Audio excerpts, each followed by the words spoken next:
Hey y'all, Tom No Superman again, back with a chapter review and discussion for One Piece chapter 1030, echoing the impertinence of all things. This chapter was kind of a roller coaster, but thankfully I like roller coasters, so it all works out. Starts off with the cover page of Brook just making sure not to step on a line of ants. I do not like ants though, but Brook's great. And now I just press the button again. Alright, we get right into it where we have X Drake and Apu, which I did not see coming. And basically, Apu's trying to get him to join his team, saying whoever wins is not going to come out unscathed, so they should just team up and take out the winner. And he is with the last three numbers that we haven't seen, number 1, 2, and 3. Most likely the three strongest numbers, all of which look cool, in my opinion. The one in the back looks a little stupid, but cool compared to the other ones. They're better. And then Drake's like, why should I trust you? I don't know. Which is understandable. They're both already betrayers for the most part, so who knows? They got Usopp, Nami, and the gang protecting Komochio. And then like, what is it, a freakish monster? And you see the bottom half of Kinemon. This part, I question a little bit. I'm cool with it, but I question it. Because way back when, the first time you met Kinemon, it was his bottom half, and he could speak through his farts. And now it's just back to it, stating that somehow when Kaido cut him in half, he's, not fully dead yet. Shows a bunch of blood, so he's probably about to die. Like, there's no way he lives through this. But he can hang on long enough to control his legs so he can run and save help, which he is wanting their help to save Kiku, because Kiku is severely damaged but still alive somehow, which I'm cool with. I'd like it if she lived, because might as well. Look. But then you got Orochi calling Kanjuro, and Kinemon thinking Kanjuro was dead, but he's not. Orochi thanks him for all of his work and then says you have to do one final act to depict the burning hatred of the Korizumi clan. So Kanjuro makes this huge flaming ghost monster called Kazunbo, which just burns everything it touches and it passes through the walls. So I don't know how that's going to go, but it is on the second floor, which is close to the ground floor. Who knows? We get a brief little picture of Momonosuke building up his little tiny clouds. So he is making clouds. So he just needs enough time to make a bunch of small ones and combine them.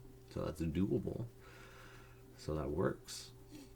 But then you have Brook and Robin continuing to run away, saying we need to hurry, we don't have time to fight anymore. And then it does show CP0 on the move. Those two people, they're surrounded by flames, so I don't think that's who's in the background right there, so I don't think they're that close, right above Robin. But they're on the move. And then we just get some brief little glimpses. You got Marco, Izo, Kawamatsu, Sanji and Queen, Luffy and Kaido, Zoro defending King. It looks like Kaido just launched a Boro Breath, but Luffy's, up and fighting. And then Orochi is just chilling. Looks like he barricaded himself in some room, surrounded by scrolls and stuff. I don't know. But then you got Yamato running through, stating they know exactly where the armory is, the basement down at the bottom. And then they look up and they're shocked at an Ikuku sovereignty, which is Big Mom attacking Kid, where it looked like Kid just got blown out of a wall. It's let's start with this one first then. And then Big Mom goes to attack, and you get a brief little flashback of Kid and Law. And Kid asks, have your powers awakened? I did not see that coming. No. I wasn't thinking they would awaken or use their awakened powers during the fight. But they both basically agree they're able to do it, but not for very long, so it's going to be the end of the fight for them if they do. So based on this, it is implied they both used their awakening. It doesn't specifically state it, but it is implied. Law does croom anesthesia, and he covers his sword with his room. That's what it looks like. So his awakening is he can just control the room rather than going around his body like previous instances. Now he can control it outside of his body, which is kind of sick. And it allows him to stab Big Mom, saying penetration doesn't do anything on its own, but creates shockwaves from within. And then he kind of pops Big Mom with a shock willy, and it shows smoke coming out of her, and she starts bleeding. And Big Mom still is mad at him, calls him a little brat.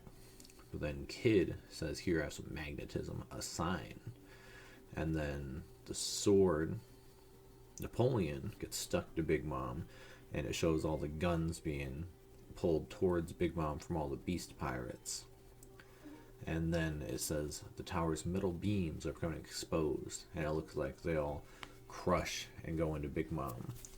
And Kid orders Law to get him out of there, and he says, "No, don't tell me what to do," but then swaps him anyways. And it's called Punk Clash. And that ends the chapter. There's no break next week, which is sick. It was relatively short, or at least it seemed like a short chapter. I don't know if a bunch of metal beams going to Big Mom will really hurt her, but it sounds like Kid's awakening is he can assign magnetic properties to things. So he made Big Mom magnetized. I don't know if that'll wear off or she'll just kind of be stuck. So that could be a way to take Big Mom out of the picture for a little while. But if they both use their awakening and they both said it's what they have to do when they're on their last legs, I don't picture them doing anything else after this. They should just be too severely damaged to do anything. In the final little frame, you do see Panda Man down at the bottom. He's got his little appearance. But man, with this, big things in my opinion are CP0's finally on the move. They're no longer in the room. There's that Kazunbo thing that is also down on the way to the basement where Yamato's gonna be. So Yamato may have to fight and somehow defeat the Kazunbo thing. It is just a drawing, so I don't know how that works. Other drawings, it's weird. But that kind of makes up for the fact that Yamato left Momonosuke. They're not just going to go to the armory and do everything. They'll have to protect the armory from something else. Man. But with the awakening thing, since two of the worst generation with devil fruit powers now can also both awaken, I didn't think Luffy would awaken during this fight. I thought it would just be saved for potentially the next arc. But based on this, I feel like again it is implied that he could awaken during this fight, but if he does, it will be a last ditch effort,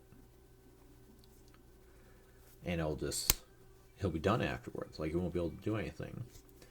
A thought I just had is if he somehow defeats Kaido without awakening, and then Onigashima falls because Momonosuke fails, if Luffy were to use his awakening and he could change the entirety of Onigashima to rubber, when it would fall on the Flower Capital, it would just bounce back up. And then maybe that's when Momonosuke would be able to catch it afterwards. I feel like that's a long shot, but I just thought about it while I was talking, so I might as well say it out loud. That'd be sick. Most likely, he'll just use the awakening against Kaido one way or another. Kaido will hit him with a Thunder Bagua, and Luffy will change whatever the ground is or whatever he hits into rubber, so he just like goes back and then bounces back. I don't know, but I'm so glad there's not a break next week, so we get another chapter. I'll be looking forward to it, and man, I'm just still looking forward to the future. If you watch this, I appreciate it. Y'all have a good one.